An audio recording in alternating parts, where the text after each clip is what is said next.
And now to present the final C&K Award of the evening for Lifetime Achievement, please welcome back to the stage, Rob Lesser.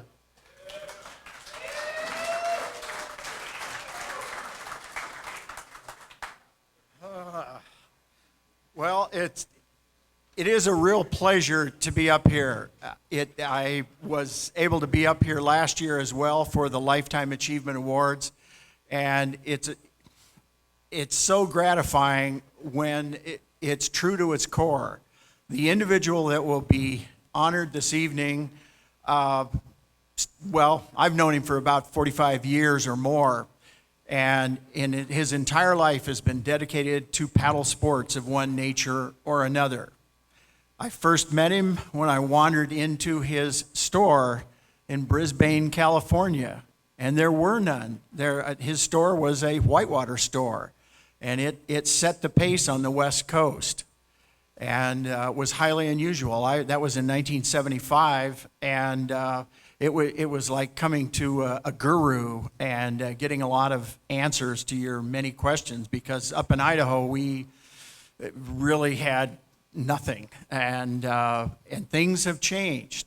This man was a real pioneer in this industry as well. I mean, he set the pace early, and then we tried to help him along with Perception Dealership, et cetera, et cetera. But he was a true pioneer in that regard. Well, about, 8 years later in the mid-'80s, he pioneered another style of paddling, which many of you younger paddlers really enjoy these days, which is lugging your boats into the high Sierras and walking over unseasonably high passes and going for the gusto on just remarkable rivers. And at this point, you probably are aware that the pioneers back there in the 80s, there was one group, it's sometimes called the Billy Goats, which consisted of Doug Tompkins, Royal Robbins, Yvon Chouinard some of the time, and the primary kayak player of all was Reg Lake. And Reg is our recipient this evening of the Lifetime Achievement Award.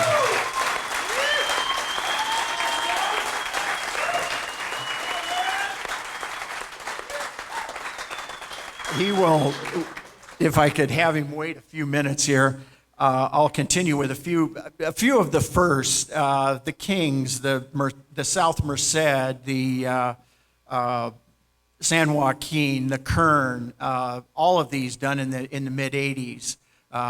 Just a fantastic accomplishment. But something that is, Reg is a humble man.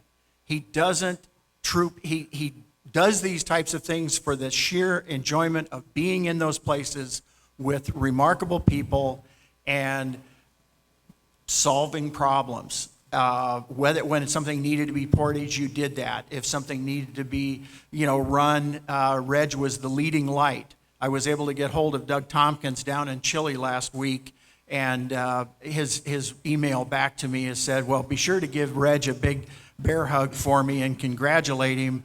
But he was our meter for the kayaking. And Reg then went on. He had a shop in Brisbane until 1988, and then he continued on guiding with various operations, worked teaching people. And I remember fondly back in the days of the river touring, Loma Prieta, Sierra Club river touring clubs, and Loma Prieta, et cetera. His passing on of information and knowledge and friendship and encouragement to so many people over the years that's a lifetime of achievement. But Reg is still paddling today. He's done remarkable things down in Chile, which I think we will hear about as far as sea kayaking. And he's a deserving recipient who's continued to carry the flag. So let's see, at this point, I would like to key the video, and then we will hear from Reg about his remarkable life. Lifetime Achievement Award. Reg Lake. 35 years ago, a crew of rock climbing pioneers began exploring the remote rivers of California's High Sierra, whitewater crucibles like the Kern, Kings, and San Joaquin. Their names, Royal Robbins, Doug Tompkins, Yvonne Chouinard, were already etched in California granite. But on the river, it was Reg Lake who led the way. Much has been written about the crew's competition and occasional collaboration with Lars Holbeck, Chuck Stanley, and Richard Montgomery. But for Reg, the thrill was never about being first. It was the simple joy of discovery. He felt it was a privilege to see places no one had seen before and open the doors to others. Reg followed his curiosity south into Patagonia. In sea kayaks, he made month-long solo explorations into the glaciated fjords of Chile, and he continued to open doors as a teacher, guide, and boat designer. He saw no reason a sea kayak shouldn't turn with the ease and grace of a whitewater boat, so he designed ones that did just that, and then used them to carve Skookumchuck to pieces. Over the years, his paddling style changed, but not the philosophy behind it. Our sport is so generous, Lake says, still paddling at age 71. The more you give back, the more it gives you.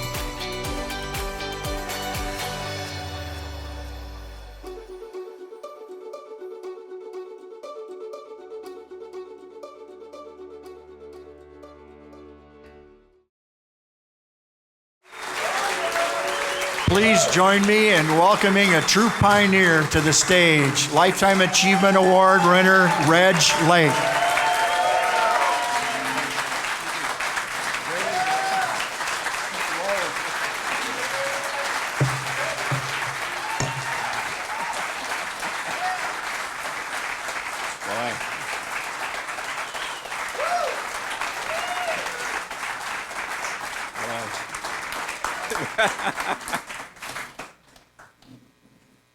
Well, there's been a lot of elegant speakers tonight. I'm not one of them. We just made a few notes, more of the history, and I realized in this room there's probably a dozen people that had, probably a dozen people that were on a similar wave, just following the sport from the time it was young. So,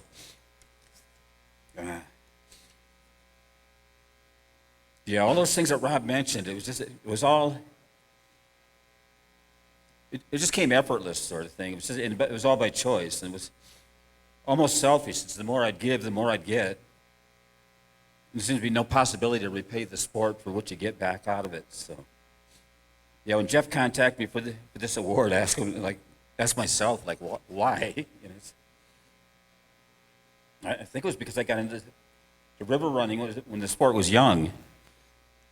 And I connected with some really good people. The sport was already started, so there's already good people that kind of set the foundation for what it was going to look like, or just what it took to make the sport viable, because there was a certain attrition of people getting into it and dropping out of it. So I connected with a really good group of folks, and they would just make contributions, whatever was needed in the sport. And some were teaching beginners, some writing the first guidebooks, others tackling river conservation, others just making molds, or should I say piloting molds, and just teaching people how to build the kayaks. And somewhere out, just on the rivers, bringing back this scary Super 8 footage to the meetings of just the new stuff going on. So, can you tell I'm nervous? The paddlers at the top of this group were just outrageously fun and interesting to be around. So just be able to inch into that leading group and that wave that was going on, it came with its own rewards, like the first-hand knowledge, the trip invites, the introductions to others, etc. So I consider myself very lucky, fortunate, or privileged to be just hooked into the sport. When it's like I tell somebody today, there's people that have been in the sport 6 years, and I thought that was a long time. I'd never catch up to them. So it was. So for me, riding this front wave showed up getting invites to the Grand Canyon from Charlie Martin in 1973, from Ann Dwyer for New Zealand trip in 1979, to the B.O.B.O. with Richard Bangs in 1980. I didn't know he was going to be here tonight, but this is great. Yeah, in Costa Rica in 1981 with Michael Kay, and to Pakistan in 1987 with Jim Burnham. So, all of these trips just spark more connections. So there's just no catching up to it. Chile trip in 1980 turned into High Sierra first descents with Robbins, Tompkins, Chenard, and others. And then on one of these Northern California trips with a bunch of the friends, with Don Banducci, Doug, Royal, Yvonne, and some of their climbing friends. Don says, you got to meet this friend of mine that's starting a fly fishing / kayaking lodge on the Cal Salmon. And that turned out to be Otter Bar. So from the day of meeting Peter Sturgis, they end up with several teaching gigs, perception dealer clinics, teaching and learning with some of the best paddlers at the time.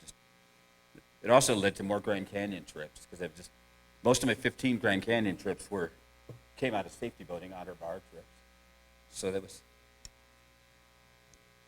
and then I was on a paddling trip in Costa Rica with Tompkins, and he invited me to visit his newly acquired ranch in Patagonia. And that was now he's got over 2,000 acres, or 2 million acres preserved down there. But this was the beginning of that. So the paddling in Patagonia got me an invite from Bill Abbott to guide Tierra del Fuego. So things just keep.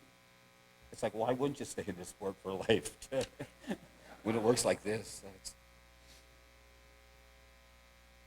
Even today around the show, it's just all the reconnecting with old friends, meeting new ones. It's like, who knows where this thing's going? But I'm here for the long haul. So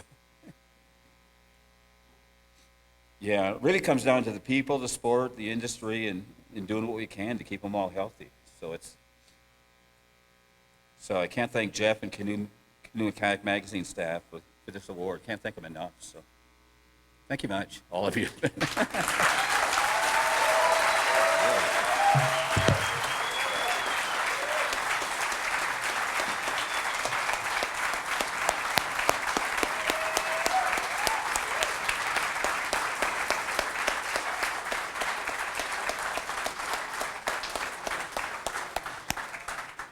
So there it is. The more you give, the more you get. We'll see you guys next year at the 2016 Canoe and Kayak Awards. Thank you so much for coming out.